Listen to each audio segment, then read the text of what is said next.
જી sir, આજે inspection ક્યાં આજે નડિયાદ રેલવે સ્ટેશન ખાતે નડિયાદ રેલવે પોલીસ સ્ટેશનનું ઇન્સ્પેક્શન રાખવામાં આવેલું છે અને આખા વર્ષમાં જે કામગીરી થઈ છે આનો અને જે આવનાર વર્ષોમાં જે ટાર્ગેટ છે આ અંગે ચર્ચા કરવામાં આવનાર છે. અને ગયા વર્ષે નડિયાદ રેલવે પોલીસ દ્વારા ખૂબ જ સારી કામગીરી કરવામાં આવેલી હતી. ઘણા બધા કેસો ડિટેક્ટ કરવામાં આવેલા હતા અને રેલવે પ્રશાસન દ્વારા પણ ખૂબ સરસ પ્રતિસાદ અમને મળેલું હતું. અને ગયા સમયમાં જે રીતના ક્રાઉડમાં એકદમ વધારો થયો હતો આ દરમિયાન પણ નડિયાદ પોલીસે ખૂબ સારી કામગીરી કરી હતી.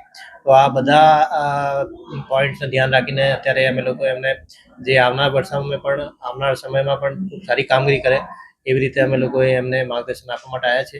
અને જે ગઈ વર્ષની કામગીરી હતી જે કર્મચારીઓ સારું કામગીરી કર્યું છે એમને પણ પ્રશંસાપત્ર અમે લોકો આપવાના છે. ઇન્સ્પેક્શનમાં શું જોવામાં આવે છે? ઇન્સ્પેક્શનમાં પોલીસ સ્ટેશનની આખી કામગીરી રેકોર્ડ્સ બધી ચકાસણી કરવામાં આવે છે. કર્મચારીઓની કોઈ અંગત રજૂઆત હોય આ પણ જાણવામાં આવે છે અને જનતા જોડે પણ અમારો સંવાદ રાખવામાં આવે છે. જનતાની પણ રેલવે પોલીસ દ્વારા કોઈ એમની રજૂઆત કે હોય તો પણ રાખવામાં આવે છે.